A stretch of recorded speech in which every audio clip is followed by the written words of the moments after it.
आवश्यक सूचना। YouTube channel रुचि के वीडियो पर दवाइयों की सामान्य जानकारी के लिए वीडियो अपलोड किए जाते हैं। किसी भी वीडियो में खुद से दवा लेने, सेल्फ मेडिकेशन के लिए सलाह नहीं दी जाती है। किसी भी प्रकार की दवा खाने से पहले डॉक्टर से सलाह अवश्य लें। यदि कोई भी व्यक्ति वीडियो देखकर खुद से दवा लेता है तो वह स्वयं किसी भी प्रकार के नुकसान के लिए जिम्मेदार होगा। धन्यवाद। Hello guys, welcome back to Rich के वीडियोस। तो गाइस, आज के इस वीडियो में हम बात करेंगे कि किसी भी मेडिसिन को देख के कैसे पता करें कि वो मेडिसिन के क्या यूज़ होते हैं या वो मेडिसिन किस बीमारी को ठीक करने के लिए दी जाती है। गाइस, ये मेडिसिन को जानने का है पार्ट सेकंड। इसके पहले भी मैं पार्ट एक अपलोड कर चुका हूँ चैनल पर। तो गाइस, अगर अभी तक आपने उसे नहीं देखा है तो आप उसे देख लीजिए और उसकी लिंक मैंने डिस्क्रिप्शन बॉक्स में दे दी है। और अगर गाइस आप चैनल पर नए हैं तो चैनल को सब्सक्राइब कर दीजिए और वीडियो को चलिए स्टार्ट करते हैं। तो गाइस, पार्ट वन में हम सब डिस्कस कर चुके हैं, लेकिन मैं आपको एक बार फिर से बता देता हूं। तो गाइस, सबसे पहले हमें समझना होगा दो चीज़ों को। पहली, वो जो ऐसे शब्द जो किसी भी शब्द के आगे लगते हैं वो होते हैं प्रीफिक्स, जैसे अनप्लसेबल, अनेबल, अनप्लस स्टॉप, अनस्टॉप। और दूसरा, ठीक इसी प्रकार से ऐसे शब्द जो किसी शब्द के पीछे जुड़कर नया नाम बनाते हैं वो होते हैं सफिक्स, जैसे correct plus ION correction, predict plus ION prediction. तो ये होते हैं सफिक्स। गाइस, किसी भी मेडिसिन के यूज़ को समझने के लिए हमें सबसे पहले मेडिसिन के पीछे उसका सफिक्स समझना होगा। और गाइस, आज के इस वीडियो में हम किसी भी मेडिसिन के यूज़ को आसानी से समझेंगे भी सही और उन्हें याद रखने में भी बहुत आसानी होगी। अब गाइस, वीडियो में हम समझेंगे सफिक्स की मदद से मेडिसिन के यूजेस और साथ ही जानेंगे कि मेडिसिन किस ग्रुप की या फिर किस कैटेगरी से बिलोंग करती है।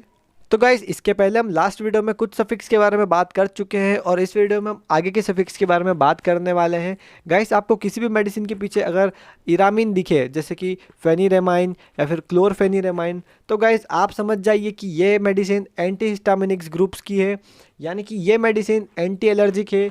ये मेडिसिन से एलर्जी को ठीक किया जा सकता है, जैसे कि कोल्ड में, स्किन कंडीशन की एलर्जी में ये मेडिसिन काम में आने वाली है। गाइस, आपको अगर कहीं भी इरामिन दिखे, जैसे फेनिरेमाइन आप फोटो में देख रहे हैं, तो गाइस आप समझ जाइए कि ये मेडिसिन एंटी एलर्जिक है और एंटी हिस्टामिनिक्स ग्रुप से रिलेट करती है, एंटी हिस्टामिनिक्स ग्रुप से बिलोंग करती है और ये एलर्जी की समस्या को ठीक करने के लिए काम में आती है। इसके आगे हम बात करते हैं हमारे नेक्स्ट सफिक्स के बारे में, वो है प्रिल। गाइस, आपको किसी भी मेडिसिन के आगे अगर दिखे प्रिल, जैसे कि कैप्टोप्रिल, इनालाप्रिल, रेमिप्रिल, लेंसोप्रिल, तो गाइस आप समझ जाइए कि ये मेडिसिन ऐसी ही इनहिबिटर्स है या ऐसी ही इनहिबिटर्स ग्रुप से बिलोंग करती है। ऐसे ही का मतलब होता है एंजियोटेंसिन कन्वर्टिंग एंजाइम का इनहिबिशन करती है।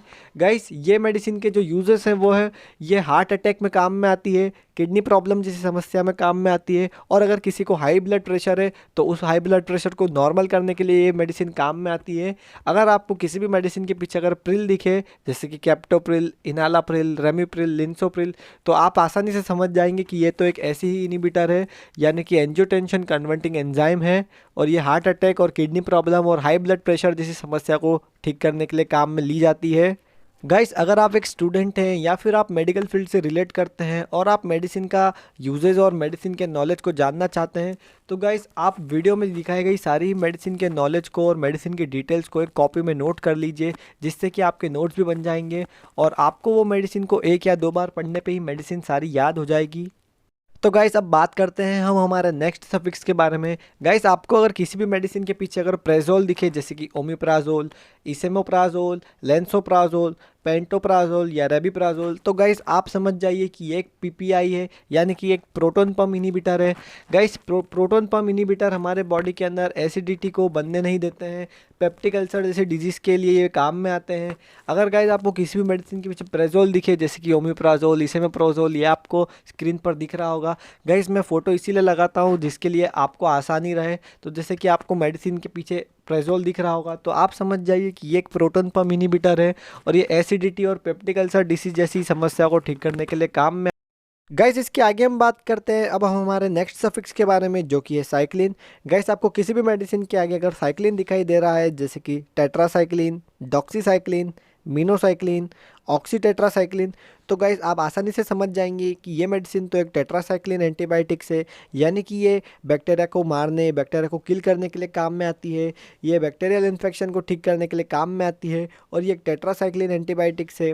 Guys, tetracycline antibiotics respiratory tract infection को ठीक करने के लिए काम में लिए जाते हैं, यूरिनरी ट्रैक्ट इन्फेक्शन को ठीक करते हैं, आई इन्फेक्शन को ठीक करते हैं और इंटेस्टाइनल इन्फेक्शन को भी ये ठीक करते हैं, यानी कि एक बैक्टीरियल इन्फेक्शन को ठीक करने के लिए काम में दी जाती है ये मेडिसिन।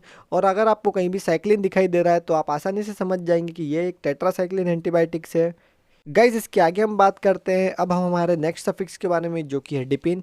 गाइज आपको किसी भी मेडिसिन के आगे अगर डिपिन दिख रहा है, जैसे कि निफिडिपिन, फेलोडिपिन, एम्लोडिपिन या फिर नीमोडिपिन, तो गाइज आप आसानी से समझ जाएंगे कि ये मेडिसिन तो कैल्शियम चैनल ब्लॉकर्स है, यानी कि ये हमारी बॉडी के अंदर कैल्शियम चैनल को ब्लॉक करते हैं। और गाइज कैल्शियम चैनल कैसे काम करते हैं, ये हमारे बॉडी के अंदर होने वाले चेस्ट पेन, जिसे हम एंजाइना कहते हैं, उसे ठीक करने के लिए काम में लिए जाते हैं। या किसी को हाई ब्लड प्रेशर की समस्या है, जिसे हाइपरटेंशन कहा जाता है, तो उस हाई ब्लड प्रेशर को नॉर्मल करने के लिए काम में लिए जाते हैं। तो गाइस आपको किसी भी मेडिसिन के आगे अगर डिपिन दिखे तो आप आसानी से समझ जाएंगे कि ये मेडिसिन तो कैल्शियम चैनल ब्लॉकर से और एंजाइना, जिसे चेस्ट पेन कहते हैं, और हाइपरटेंशन जैसी समस्याओं को नॉर्मल करने के लिए, ठीक करने के लिए काम में लिए जाते हैं। इसके आगे हम बात करते हैं गाइस अब हम हमारे नेक्स्ट सफिक्स के बारे में, जो कि है ग्लिप्टिन। गाइस आपको किसी भी मेडिसिन के आगे अगर दिख जाए ग्लिप्टिन लिखा है, जैसे कि आपको फोटो में दिख रहा होगा सीटाग्लिप्टिन।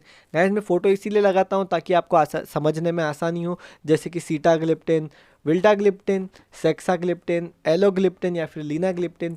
तो गाइज आप आसानी से समझ जाएंगे कि ये तो एक एंटी डायबिटिक मेडिसिन है और डायबिटीज़ को ठीक करने के लिए काम में ली जाती है, यानी कि शुगर को लेवल करने के लिए मेडिसिन काम में आती है। अगर आपको कहीं भी ग्लिप्टिन दिखाई दे रहा है तो आप समझ जाएंगे कि ये तो एक एंटी डायबिटिक मेडिसिन है या फिर डायबिटीज़ को ठीक करने के लिए मेडिसिन ली जाती है।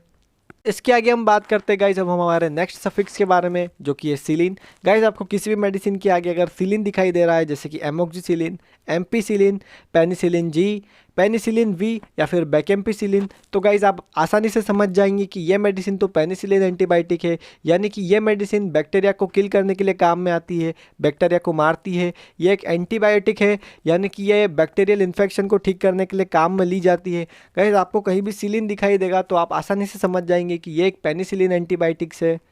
इसके आगे हम बात करते हैं गाइज अब हम हमारे नेक्स्ट सफिक्स के बारे में, जो कि है टेरॉल। गाइज अगर आपको किसी भी मेडिसिन के आगे अगर टेरॉल दिखाई दे रहा है, जैसे कि बाम्ब्यूटेरॉल, साल्मेटेरॉल, फॉर्मोटेरॉल, तो गाइज आप आसानी से समझ जाएंगे कि ये तो एक ब्रोंकियोडायलेटर्स है, यानी कि ये हमारी ब्रोंकाइस को डायलेट करता है, यानी कि ये हमारे लंग्स के रास्ते को वाइड करता है, लंग्स के एयरवेज को चौड़ा करता है और हमारे लंग्स के मसल्स को रिलैक्स करता है। गाइज अगर आपको कहीं भी टेरॉल दिखेगा तो आप आसानी से समझ जाएंगे कि ये एक ब्रोंकियोडायलेटर्स है। तो गाइज ये थे कुछ सफिक्स जिनकी अभी हमने बात करी, जिनकी मदद से हमने जाने मेडिसिन के यूजेस और उनके ग्रुप्स।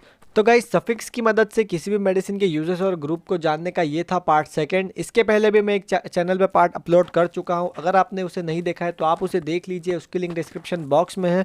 और गाइज इसके बाद मैं चैनल पर इसका पार्ट 3 अपलोड करूँगा। तो गाइस वीडियो अगर पसंद आया है तो इसे लाइक कर दीजिए, चैनल को सब्सक्राइब कर दीजिए पार्ट 3 के लिए। मैं मिलता हूँ ऐसे ही मेडिसिनल और सर्जिकल वीडियोज़ के साथ, तब तक के लिए भारत माता की जय।